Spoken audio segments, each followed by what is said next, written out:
Am წუთებში იზოლატორი უნდა დატოვოს მასწავლებელმა მანანა ჯავაშვილმა. Ის სასამართლო მგზის გადაკეტვის საბაბით გუშინ ღამით გაასამართლა და ერთდღიან პატიმრობაში გაუშვა. Ის ცნობილი ფოტოგრაფის გურამ წიბახაშვილის ცოლია. პატიმრობაში რჩებიან მათი შვილები, გიგა და ლადო წიბახაშვილები, რომლებიც გუშინ იმ დროს დაიჭირეს, როცა თბილისის საქალაქო სასამართლოში დედის სასამართლოს ხტომაზე დასასწრებად მიდიოდნენ. ძმებიც ღამით გაასამართლეს და იზოლატორში 8 დღით გაუშვეს. სამართალდარღვევად ოცნების პოლიციამ და სასამართლო მანანა ჯავაშვილის დაც ეკა ჯავაშვილი, ისიც მასწავლებელია, ის 5,000 ლარიანი გირაოს სანაცვლოდ გუშინ ღამით გაათავისუფლეს. ოჯახის 4 წევრი რამდენიმე საათიანი შუალედით დააკავეს და ღამის სასამართლოში გვერდ-გვერდ დარბაზებში გაასამართლეს. ნატალი ჯახუტაშვილი გვერდება ზაჰესის იზოლატორიდან. ნატალი, რა ხდება მან და დატოვა თუ არა პატიმარმა მასწავლებელმა უკვე დაწესებულება? ჩვენ ამ წუთებში ვიმყოფები ზაჰესის წინასწარ დაკავების იზოლატორში.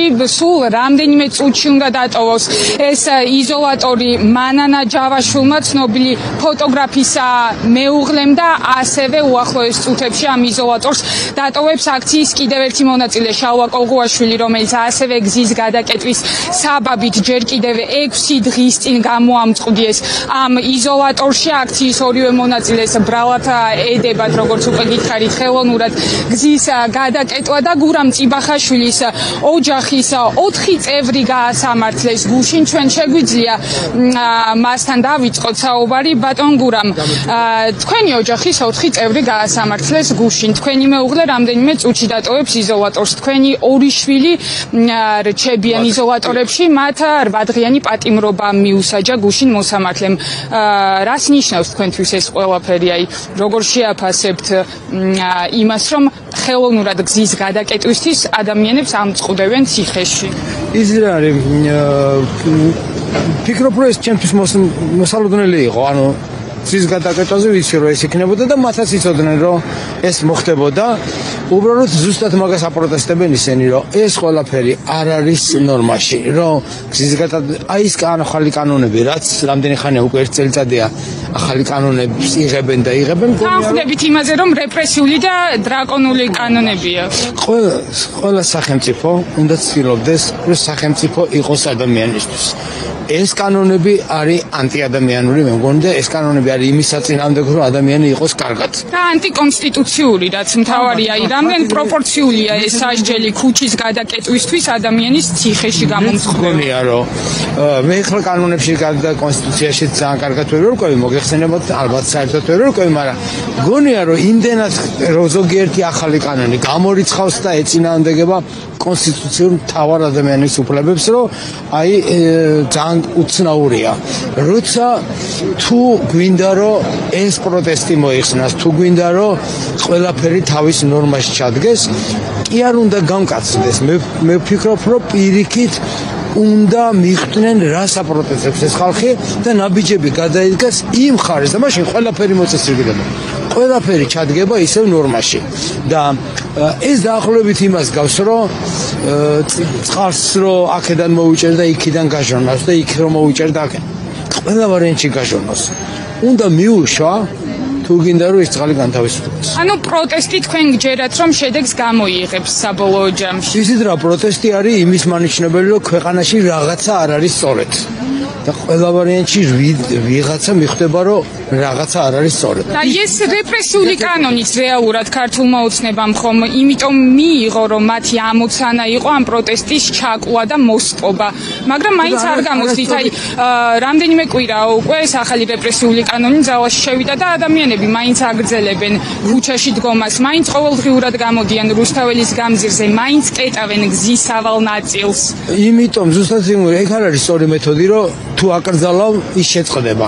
პროტესტი როგორ შეწყდება? პროტესტი არის შინაგანი წინააღმდეგობა უსამართლობისადმი. ის როგორ შეწყდება? შეწყდება მხოლოდ მაშინ, თუ ეს სამართლიანობა რაღაცნაირად აღდგება. თუ მიიღებენ ისეთ კანონს, რომ პირიქით ეს ყველაფერი მოხსნის ამ დაძაბულობას და ესენი იღებენ კანონებს, რომელიც ამძაფრებს ამ დაძაბულობას და ეს ვერაფრით ვერ გააჩერებს ამას. პრინციპულად ვერ გააჩერებს. ის კი არა რომ ვიღაცა ძალადობს. არა, ვერ გააჩერებს. იმიტომ ამის გაჩერება შეიძლება მხოლოდ იმ კანონების მიღებით, რომელიც საზოგადოებას მოუხსნის ამ წინააღმდეგობას. აი ირაკლი კობახიძეს პირდაპირ აქვს გაცხადებული, რომ ნული თანაგრძნობა გვაქვს ჩვენ სახელმწიფოს ამ ადამიანების მიმართ. ხელისუფლებას ჰქონდა იგივე განცხადება. ნულოვანი ტოლერანტობა ისინი იძახდნენ. ისი თარგმანი არის ემაზე. ხო და არც იმან იმუშავა. არც ეს არ იმუშავებს. დროის ამბავია ყველაფერი. ანუ თქვენი ოჯახი რეალურად არ ემორჩილება უსამართლობას, შეგვიძლია ასე ვთქვათ. მე მგონია რომ ის კი არა რომ ჩემი ოჯახი, მე მგონია რომ ძალიან ბევრი ადამიანი. მათ შორის თქვენი ოჯახი რა თქმა უნდა. იმიტომ რომ ისინი არიან მოქალაქეები, მე ვარ მოქალაქე, ყველა ადამიანი, ყველა მოქალაქე, რომელსაც უზღუდავენ იმას, რაც ერთხელ უკვე დაიწერა კონსტიტუციაში, რა თქმა უნდა იქნება ამის წინააღმდეგი. თუ ამის წინააღმდეგი არ ახარ, ესე იგი რაღაც არასწორად აზროვნე. თუ სამართლიანობის წინააღმდეგ არ უსამართლობის წინააღმდეგ არის, რა თქმა უნდა ეს არ არის ნორმალური.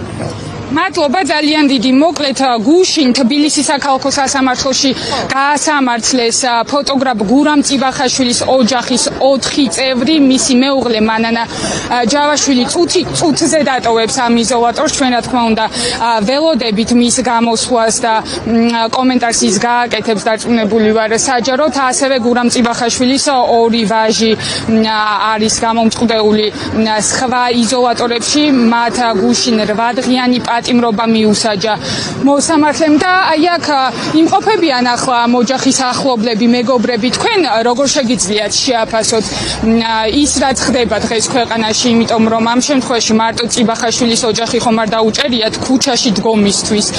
ყოველდღიურად ათობით ადამიანს აკავებენ.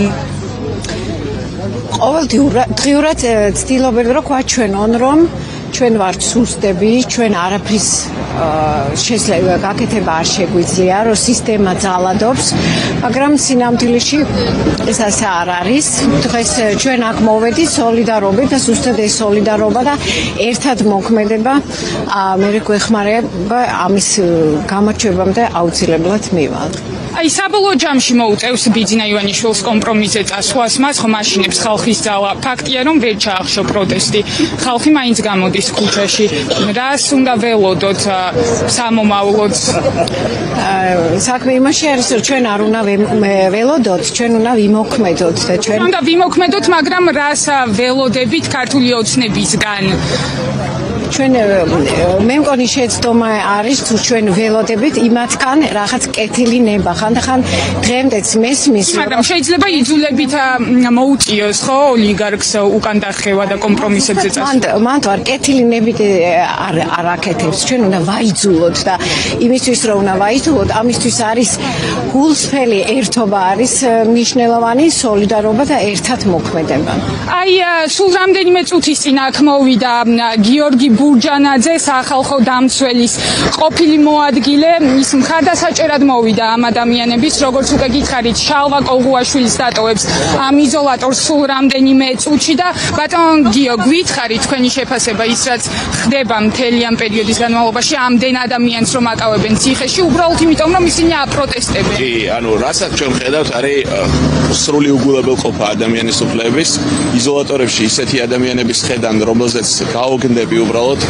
იზოლატორში კი არა საერთოდ ხელისაჩვენებელი გამორჩეული პროფესიონალი კარგი მოქალაქეები არიან გამოუგნებელია ეს ყველაფერი მნიშვნელოვანია მოქალაქეების სოლიდარობა ეს ადამიანები ხედავდნენ საზოგადოება ხედავდეს რომ აქ ხდება ნამდვილი უკანონობა და ჩვენ მოქალაქეები ამას არ ვეგუებით ერთმანეთს სოლიდარობას უცხადებთ და მჯერა რომ ქართველი ხალხის პროტესტი ერთიანი მიდგომით ჩვენ შევძლებთ იმას რომ ეს ყველაფერი დავასრულოთ ქვეყანაში ბატონ გიორგი თქვენ იყავით დიდი ხნის განმავლობაში სახალხო დამცველის მოადგილე ნინო ლომჯარიას მოადგილე და ძალიან კარგად იცით ხო რა ვალდებულებები აქვს ომბუდსმენს რა რეაგირებას უნდა ახდენდეს სახალხო დამცველი მისი პირდაპირ ვალდებულებაა რომ ის იდგეს საქართველოს მოქალაქეების გვერდით და არა დე-ფაქტო ხელისუფლების გვერდით. აი დღეს ჩვენ სახალხო დამცველად გვყავს ლევან იოსელიანი, რომელიც სად არის საერთოდ არც ვიცით.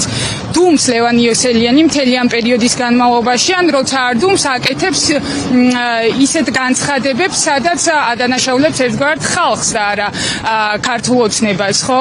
აი რისკმა შეგიძლია თქვენ ამ მიმართულებით ახლაც რამდენი ადამიანი დაიჭირეს, ხო? სრულიად უსამართლოდ, იმიტომ რომ ისინი გამოდიან შეკრებებში იღებენ მონაწილეობას და ლევან იოსელიანისგან ერთი განცხადება არ მოგვისმენია ამ ადამიანების მხარდასაჭერად. პირიქით, ჩვენ ნახეთ, რომ ზოგიერთ შემთხვევაში მანიფესტანტების დამონათება ხდება იმასთან დაკავშირებით, რომ ისინი გამოხატვის თავისუფლებით, გაერთიანების თავისუფლებით სარგებლობენ. მის მიერ გაგზავნილი იქნა ეუთოოდირში წერილი, სადაც ეუთოოდირმა უთხრა, რომ ის ყველაფერი, რაც ჩვენ თავს ხდება, პატიმრობები, ჯარიმები არის სრულიად უკანონო და შეუთავსებელი ადამიანის უფლებებთან და ბუნებრივია, რა თქმა უნდა, მას მეტი რეაგირება მართებს. არასწორია იმის მარო სახელმწიფოს მეტი არ შეუძლია, რა თქმა უნდა, ყოველთვის არის მის არსენალში რეაგირების ფორმები, განცხადება, სასამართლო მეგობრის მოსაზრებების მიმართვა, პატიმრების მონახულება და უამრავი სხვა რამ. იმედი მაქვს, რომ ეს მისი მხრიდან განხორციელდება. მადლობა დიდი. მოკლედ ასეთ სიტუაციაა იზოლატორთან ჩვენ ველოდები და აი შალვა ყოღუაშვილი ტოვებს იზოლატორს თუ სწორად ხედავ ის არის აქციის მონაწილე დემონსტრანტი, რომელიც 6 დღის განმავლობაში იყო გამომწყობეული იზოლატორში. მას ქართული ოცნების სასამართლომ 6 დღიანი პატიმრობა მიუსაჯა მხოლოდ იმიტომ, რომ ის რუსთაველის გამზირზე გავიდა, იმყოფებოდა პარლამენტის შენობის წინ მანიფესტაციაში იღებდა მონაწილეობას და აპროტესტებდა ქართული ოცნების ანტიდასავლურ ქმედებებს, ქართული ოცნების რეპრესიულ კანონებს, რომელიც ზღუდავს პირდაპირ აზრისა და გამოხატვის თავისუფლებას. აი სულ რამდენიმე წამში უკვე დატოვებს შალვა ყოღუაშვილი იზოლატორს და ჩვენ მოგასმენინებთ პირველ კომენტარს. ის რაღაცა ტექნიკურ პროცედურებს გადის სავარაუდოდ ამ წუთებში.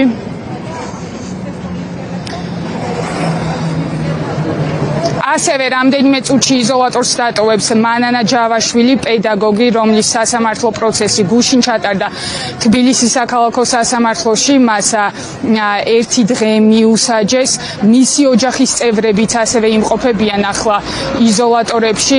ფოტოგრაფ გურამ წიბახაშვილის 2 ვაჟიც ჩასვეს ციხეში პროტესტის გამო. შალვა ყოღუაშვილი სულ რამდენიმე წამში დატოვებს წესით უკვე იზოლატორს. ჩვენ ველოდებით და მოგასმენინებთ მის პირველ კომენტარს. მანამდე ნინო ლაღიძეც მოვიდა აქ. ქალბატონო ნინო, მოგესალმებით. თქვენც დაგაკავეს, ხო? სულ ცოტა ხნის წინ რუსთაველის გამზირზე დგომის გამო. როდის გამოგიშვეს? რამდენიმე დღეა უკვე. ახლა აი შალვა ყოღუაშვილმაც დატოვა უკვე იზოლატორი, ჯერ გადავალ მასთან პირველ კომენტარს მოგასმენინებთ. ბატონ შალვა, თქვენი პირველი ემოციები გვითხრით 6 დღის განმავლობაში იყავით იზოლატორში. და ოჯახის წევრებთან ახსნა განმარტებების რო არ მოხდათ, რომ ხავდით ცოტა ხანს ოჯახთან დაყოს. ხო, ეგ მომენტი გულდასაწყვეტი იყო. ახსნა განმარტება არა, მაგრამ ეს 2 დღე მინდოდა მაინც. სხვა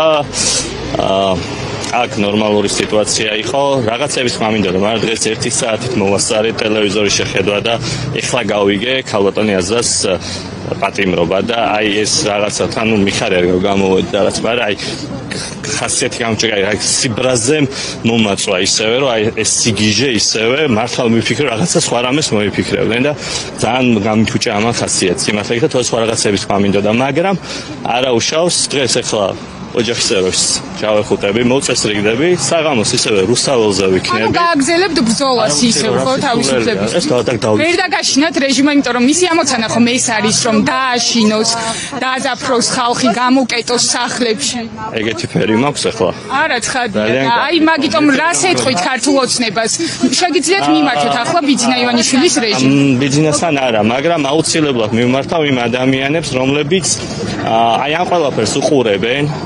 და არა აქვს რეაქცია, რაღაც თვალები დაბრმავებულები არიან, ყურებით ახშობილი აქვს, ეთყობა და ამ შემთხვევაში გულისხმობ არამაინდამაც იქზე დგომ ხალხს და რაღაც. ანუ აი ეს ადამიანები, რომლებიც თითქოს არ იმჩნევენ ამ ყველაფერს სამწუხაროდ და არ იმჩნევენ, აი კიდევ გამეორდები, თუნდაც ეს გუშინდელი იყო, როგორც ხვდები, იმიტომ რომ წინა დღით უყურებთ ხოლმე, თუნდაც ქალბატონი აზას აი მდგომარეობას და ყველაზე ისეთი რაც არის რა, რასაც არ იმჩნევენ, ეს არის, ახლა კაცების ეს არაფერი მართლა არ არის, მაგრამ ყველაზე ისეთი არის ნერვე მომშლელი გოგოები, ქალები აი იზოლატორში, აი ამ ბოდიში და იდიოტობის გამო, იმიტომ რაღაცა ერთი კვირის წინ რაღაცა კანონი შეწყდეს, აი რა ვიცი, რაღაც იგიჟე და აი ამის გამო, აი გოგოები, ქალბატონები არიან იზოლატორში.